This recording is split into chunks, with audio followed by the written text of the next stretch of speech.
ভোটের বাংলায় বাঙালি যাত্রা বিমানের শান বঙ্কিমচন্দ্রের বাড়ির বেহাল অবস্থার অভিযোগ এবার বিজেপির। অবহেলার অভিযোগে প্রধানমন্ত্রীর হস্তক্ষেপে চিঠি বঙ্গ বিজেপির। সুস্মিতা প্রতিনিধি আমাদের সঙ্গে রয়েছেন। সুস্মিতা, বঙ্গ বিজেপির তরফ থেকে ঠিক কি চিঠি দেওয়া হয়েছে? দেখো, চিঠি দেওয়া হবে প্রধানমন্ত্রী নরেন্দ্র মোদীকে। বঙ্কিমচন্দ্র চট্টোপাধ্যায়ের কলেজ স্ট্রিটের বাড়ি, যেখানে বঙ্কিমচন্দ্র চট্টোপাধ্যায় দেহত্যাগ করেন, সেই বাড়ির বেহাল দশা।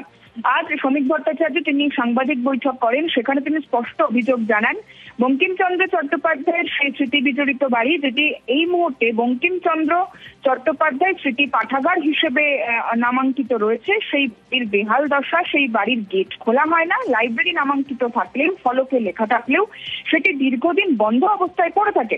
এমনকি বঙ্কিমচন্দ্র চট্টোপাধ্যায়ের উত্তরসূরি যারা রয়েছে বংশ পরম্পরায়, তাদেরও ঢোকার সেখানে অনুমতি নেই, তারা ঢুকতে পারেন না। এমনকি গত 7ই নভেম্বর বন্দে মাতারামের 150 বছর পূর্তি উপলক্ষে সেখানে মাল্যদান করা হয়নি, মাল্যদান করতে পারা যায়নি, এমনটাও তিনি অভিযোগ করেন। সেই বাড়ির বেহাল দশা, সেই বাড়ি রক্ষণাবেক্ষণের দায়িত্ব নিক কেন্দ্র এবং সেই বাড়িকে আবারও পুনরায় নতুন করে সাজিয়ে তুলুক কেন্দ্র, এমনটাই দাবি জানিয়ে প্রধানমন্ত্রীকে চিঠি লেখা হবে বলেই শ্রমিক ভট্টাচার্য তিনি জানান। এবং তিনি এও অভিযোগ করেন সরাসরি কলকাতা পুরসভার বিরুদ্ধে, যে শ্রমিক ভট্টাচার্য বলেন কলকাতা পুরসভা রক্ষণাবেক্ষণ সঠিকভাবে করেনি। কিন্তু 26-এর নির্বাচনের আগে বঙ্গ বিজেপি যেভাবে বাঙালি ইস্যু, বাংলা ভাষা, বাঙালি সংস্কৃতি এবং বঙ্গের যাত্রা বিমান এবং বাংলার যে সমস্ত ঋষি মনীষী রয়েছে তাদেরকে সম্মান জানিয়ে যেভাবে বাঙালি যাত্রা বিমানের শান দেওয়ার চেষ্টা করছে, এই বঙ্কিমচন্দ্র চট্টোপাধ্যায়ের স্মৃতি বিজড়িত বাড়িটির ইস্যুকে বা বাড়িটির ভগ্ন দশাকে সামনে আনা, সেই যাত্রা বিমানের শান দেওয়া এই ভোটের আগে আরো একটি ইস্যু বলেই কিন্তু তৃণমূল কংগ্রেস তারা অভিযোগ করছেন, তারা কটাক্ষ শোনাচ্ছেন। সুতরাং নির্বাচনের আগে আবারও একবার মনীষী ইস্যু বা বাঙালি যাত্রা বিমানের শান দেওয়াকে বঙ্গ বিজেপি যে প্রধান মাধ্যম হিসেবে বাঙালির কাছাকাছি পৌঁছানোর চেষ্টা করছে, সেটি আরো স্পষ্ট। এই বঙ্কিমচন্দ্র চট্টোপাধ্যায়ের স্মৃতি বিজড়িত বাড়ি, সেই বাড়ি একেবারে জাতীয় সঙ্গীতের অপমান নিয়ে পাল্টা সরব তৃণমূলও। আগেই চুঁচুড়ার বাড়িতে নাড্ডা, তখনই ব্যবস্থা নয় কেন? বিজেপির অভিযোগে পাল্টা প্রশ্ন তৃণমূলের। প্রধানমন্ত্রীকে পুরো বিষয়টি জানিয়ে আমরা চিঠি লিখছি। যে বাড়িতে বঙ্কিমচন্দ্র চট্টোপাধ্যায় বাস করেছেন এবং যেখানে উনি শেষ নিঃশ্বাস ত্যাগ করেছেন, এই ধরনের একটি ঐতিহাসিক বাড়ি দাঁড়িয়ে যে করুণ পরিস্থিতি এবং বিশেষ 7ই নভেম্বরের যে ঘটনা, সেটা জানিয়ে প্রধানমন্ত্রীকে চিঠি লিখব। প্রধানমন্ত্রীর হস্তক্ষেপ পাবে দলের পক্ষ থেকে দাবি করছি। যদি কেন্দ্রীয় সরকারের পক্ষ থেকে এই বাড়িটি পরিচালনভার কেন্দ্রীয় সরকারের কোনো বিভাগ গ্রহণ করতে পারে, তাহলে অবশ্যই কেন্দ্রীয় সরকার সেখানে করবে। রবীন্দ্র বঙ্কিমকে নিয়ে বিভাজনের চেষ্টার অভিযোগ বিজেপির বিরুদ্ধে অভিযোগ তৃণমূলের। বাংলাতে মনীষীদের যোগ্য সম্মান মন্তব্য কুণালের। কাগজ দেখে বন্দে মাতরম গায় বিজেপি, কটাক্ষ কুণালের। বাংলায় মনীষীদের যে সম্মান দেওয়া হয়, এটা অতীতে কেউ কখনো দেননি, অন্য রাজ্যে এটা নেই। বিজেপির কাছ থেকে শিখতে হবে না, ওরা ব্রিটিশের দালালি করেছে স্বাধীনতা সংগ্রামের সময়। ওখানে বিজেপির যে নেতারা ছিলেন তারা কাগজ দেখে দেখে বন্দে মাতরম গাইতে গিয়ে ভুলভাল বলছিলেন। শ্রদ্ধার সঙ্গে এই গানটা গাইতে যাদের কাগজ পড়তে হয় তাদের জন্য তালা খোলা সম্ভব নয়। রাখবো রতুয়ার দিকে। রতুয়ার সেখানে জাল নথি তৈরি চক্রের পর্দা ফাঁস। মালদার রতুয়ার আন্ধারু গ্রামের পুলিশের অভিযান এবং এই উদ্ধার অভিযানে প্রচুর পরিমাণে জাল সরকারি নথি উদ্ধার হয়েছে, শিলমোহর পর্যন্ত উদ্ধার হয়েছে। সেবক প্রতিনিধি আমাদের সঙ্গে রয়েছেন। সেবক, কিভাবে এই জাল নথি তৈরি চক্রের পর্দা ফাঁস হলো এবং কি কি উদ্ধার করা সম্ভব হয়েছে?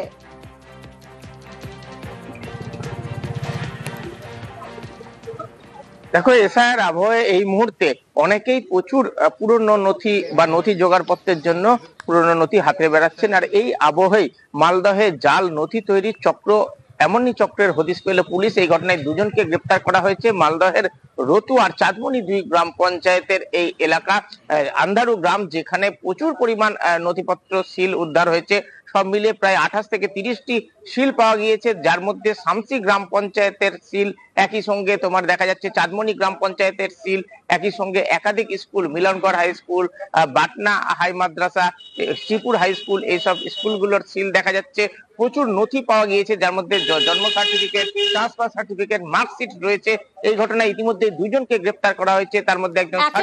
এই ঘটনায় আর কারা জড়িত খতিয়ে দেখছে পুলিশ? সিল তো এখন যেখানে সেখানে বানিয়ে পাওয়া যাচ্ছে। পঞ্চায়েতের সিল তারা বানিয়েছে, আমি দেখলাম সেই সিলগুলো। আমাদের পঞ্চায়েতের সাব রেজিস্ট্রারের সিল রয়েছে, প্রধানের সিল রয়েছে, তাদের কাছে রয়েছে। সিগনেচারটাও ডুপ্লিকেট করেছে, সেটা প্রমাণ হলে তাদের শাস্তি হবে। এসআইয়ের জন্যে বেশি করে হচ্ছে আর কি, মানুষ একটু আতঙ্কেও রয়েছে যে বার্থ সার্টিফিকেট লাগবে বা অন্যান্য কাগজ ডকুমেন্ট লাগবে, তার জন্য বেশি হচ্ছে, কিন্তু এরা এটা আগে থেকেই করছে। পুলিশ তো আইনের ব্যবস্থা যা নেওয়ার নিচ্ছে, এটা প্রয়োজন হলে সেটা আমরাও আইনি পদক্ষেপ নেবো আর কি। এখন পর্যন্ত আমরা কোনো সার্টিফিকেট বা সেরকম কিছু পাইনি, আমাদের হাতেও আসেনি। একদিকে জাল নথি উদ্ধার আপনাদের দেখালাম, আর এবার দেখাবো জাল সার্টিফিকেট বানিয়ে জমি বিক্রির ছক খড়িবাড়িতে। সেখানে জাল উত্তরাধিকার সার্টিফিকেট, নকল বাবা সাজিয়ে শংসাপত্র তৈরির অভিযোগ সামনে আসে। বিশ্বজিৎ এই মুহূর্তে আমাদের সঙ্গে রয়েছেন। বিশ্বজিৎ, ঠিক কিভাবে নকল বাবা সাজানো হয় এবং ঠিক কিভাবে এই জাল সার্টিফিকেটের পুরো চক্রটা কাজ করে?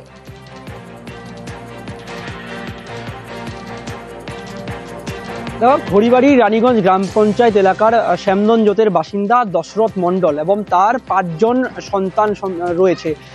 এই সময় দেখা যায় যে ভুয়ো বাবার নাম বানিয়ে, অর্থাৎ দশরথ মণ্ডলকে ভুয়ো বাবা বানান রেখা সরকার এবং শম্পা মণ্ডল, এবং তারা ঘটনায় একেবারে পঞ্চায়েত সদস্যের কাছে লিখিত নিয়ে গ্রাম পঞ্চায়েত প্রধানের কাছ থেকে একদম ভুয়ো বাবা বানিয়ে লিগাল হেয়ার সার্টিফিকেট অর্থাৎ উত্তরাধিকারী সার্টিফিকেট পান। আর সেই সার্টিফিকেট বাবদ এই দশরথ মণ্ডলের যা জমি তা হাত বদলের মানে জমি বিক্রির ছক কষেন। এই অবস্থায় দশরথ মণ্ডলের আসল ছেলে, যিনি অসমে চাকরি করছিলেন, তার চাকরি শেষ করার পর যখন এলাকায় আসেন, তিনি যখন মোবাইলে সার্চিং করে দেখতে পান তার উত্তরাধিকারী যে জমি, পৈতৃক জমি, হাত বদল হয়েছে।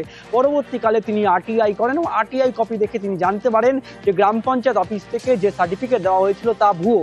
ইতিমধ্যে গোটা ঘটনায় তিনি গ্রাম পঞ্চায়েত দপ্তরের প্রধানকে লিখিত আকারে দেন এবং প্রধান এবং এই প্রশ্নটাই উঠছে যে কিভাবে জাল নথি তৈরি সম্ভব হলো।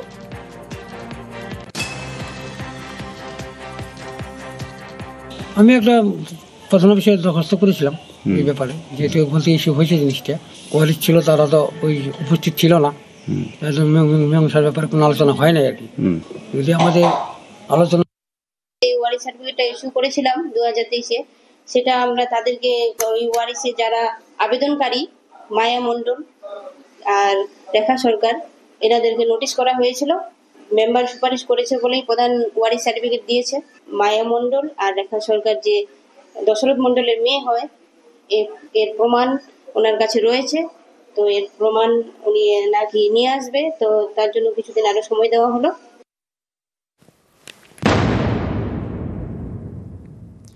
পশ্চিম মেদিনীপুরের চন্দ্রকোনায় রাসায়নিক সারে কালোবাজারির অভিযোগ। কৃষকদের জন্য সারে ভর্তুকি দেয় সরকার, আর সেই সার চড়া দামে বিক্রি করা হচ্ছে বলে অভিযোগ।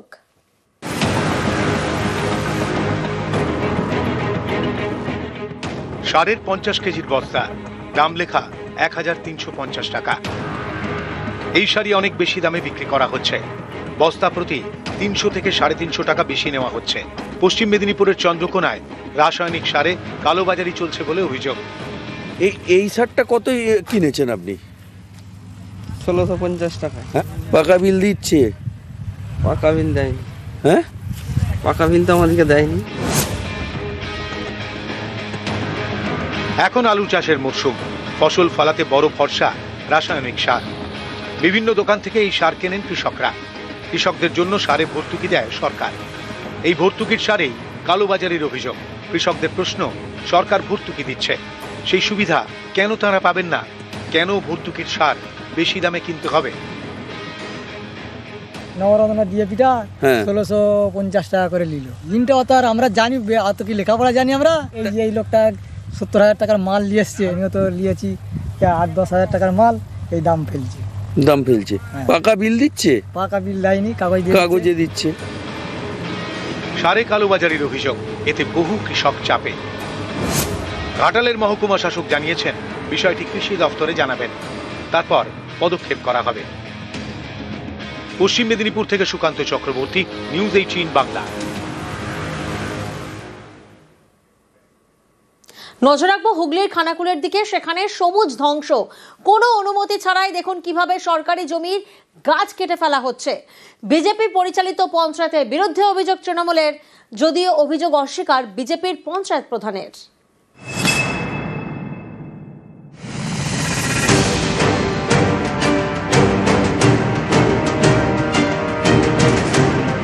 একের পর এক গাছ কেটে ফেলা হয়েছে। রাস্তার পাশে পড়ে রয়েছে শয়ে শয়ে গাছের গুঁড়ি। হুগলির খানাকুল, এখানকার ঠাকুরানী চক পঞ্চায়েত এলাকা দিয়ে বয়ে গিয়েছে অরোরা খাল। এই খালের গায়ে সরকারি জমি। এই জমি থেকেই 300-র বেশি গাছ কেটে নেওয়া হয়েছে। বন দপ্তরের দাবি গাছ কাটার জন্য অনুমতি নিতে হয়, কিন্তু এক্ষেত্রে তাদের থেকে কোনো অনুমতি নেওয়া হয়নি বলে দাবি। কোনো পারমিশন নেই, এইটি ঠিক। কে বা কারা কাটলো সে বিষয়ে সেইটি তো ইনভেস্টিগেশন করার পরেই বলা যাবে। সম্ভবত 4 তারিখে ডিটেকশন হয়েছিল যে অনেকগুলো গাছ এখানে কেটে ফেলেছে। ঠাকুরানীচক গ্রাম পঞ্চায়েত বিজেপি পরিচালিত। তৃণমূলের অভিযোগ অবৈধভাবে এই গাছ কাটার পিছনে রয়েছেন বিজেপির পঞ্চায়েত প্রধান। এই গাছগুলো যে কাটা হলো, তাহলে কার নির্দেশে কাটা হলো? এখানের যে গ্রাম পঞ্চায়েতের প্রধান আছে বিজেপি পরিচালিত, এই পঞ্চায়েতের প্রধান তিনি হয় সব কিছু জানেন, নতুবা তিনি না জানার ভান করছে। বিজেপির কাজ গাছ কাটো, লুট করো। একটা গাছ কাটতে গেলে তার টেন্ডার করতে হবে, একটা গাছ কাটতে গেলে তার ড্রপ বক্স লাগে, একটা গাছ কাটতে গেলে নাম্বারিং করতে হয়, কোনোটাই তো হয়নি। তৃণমূল কংগ্রেস অভিযোগ করবে গাছ কাটা, কে কেটেছে না কেটেছে আমরা জানি না। আমরা যখন এসেছিলাম দেখলাম ওখানে গাছ পড়ে আছে, ফরেস্টে খবর দিই, থানায় খবর দিই, বিডিও সাহেবকে খবর দিই।